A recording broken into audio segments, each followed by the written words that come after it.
네. 오늘 저희가 함께 살펴볼 자료들, 바로 대한민국의 정보통신망 역사인데요. 이게 어떻게 지금의 모습이 됐는지 그 과정이 담겨 있습니다. 네, 그렇습니다. 이 자료들 보면요. 단순 기술 발전사 그런 걸 넘어서는 이야기죠. 그렇죠. 정책, 산업, 사회 변화까지 다 얽혀 있는 것 같아요. 맞습니다. 그래서 오늘은 그 시대별 특징이랑 또 어떤 의미가 있었는지 그 핵심만 좀 뽑아서 이야기 나눠보겠습니다. 좋습니다. 그럼 바로 시작해 볼까요? 80년대 태동기부터요. 자료 보니까 처음엔 진짜 아무것도 없었네요.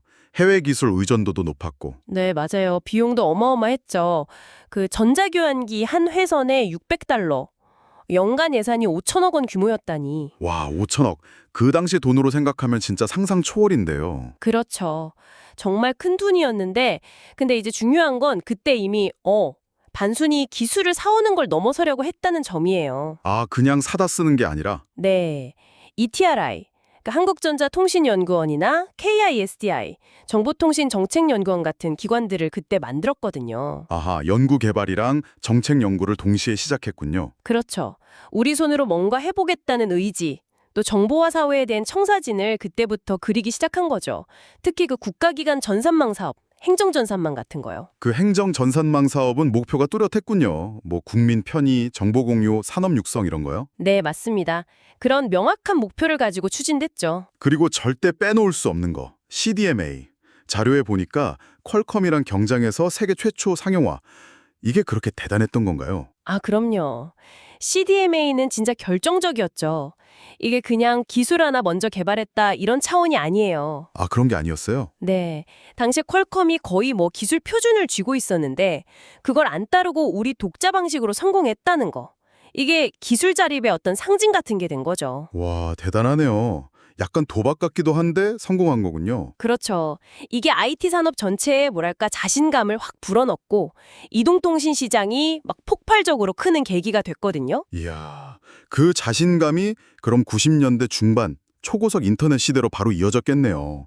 정보화는 앞서가자, 이 구호도 인상 깊었어요. 네, 그 에너지가 극계로 유선으로 간 거죠. 2005년까지 조기 구축하겠다는 목표도 상당히 과감했고요. 정부가 아주 강력하게 밀어붙였군요. 네, 94년에 정보통신부가 딱 철범하면서 정책 추진력이 확 붙었죠. 근데 여기서 핵심은 경쟁을 만들었다는 거예요. 경쟁이요? 어떤 경쟁이죠? 그러니까 여러 회사들이 직접 망을 깔도록 하는 설비 기반 경쟁을 유도했고요. 또 인터넷 서비스 같은 부가통신 사업은 요금 규제를 확 풀어버렸어요. 자유롭게 사업하라고요. 그렇죠. 마음껏 경쟁해라 이거죠. 그리고 결정적으로 인터넷 정액제. 맞아요. 정액제. 이게 신의 한 수였다는 이야기가 많던데요. 네, 일단 싸게 마음껏 써보게 만들자. 이게 먹힌 거죠. 수요가 폭발하면서 진짜 단기간에 세계 최고 수준 인프라를 깔아버렸어요. 대단하네요. 그게 지금 IT 강국의 발판이 된 거고요. 네, 맞습니다. 자, 그럼 2000년대 중반으로 넘어가면 유선에서 이제 모바일 그리고 융합의 시대로 가네요. 그렇죠.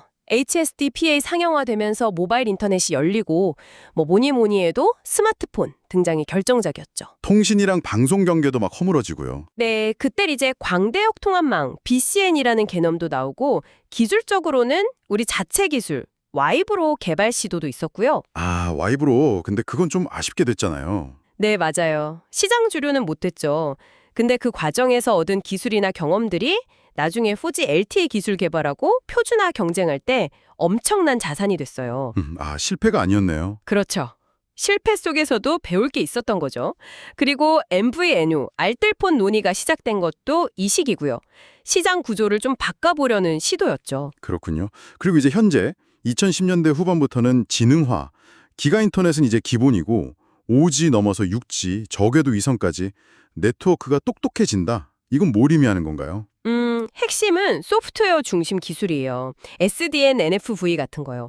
예전에는 새 서비스 하려면 장비를 막 교체해야 했잖아요. 네, 물리적으로요. 근데 이제는 소프트웨어 업데이트만으로 네트워크 기능을 바꾸거나 필요한 곳에 자원을 더 보내거나 이런 게 가능해진 거죠.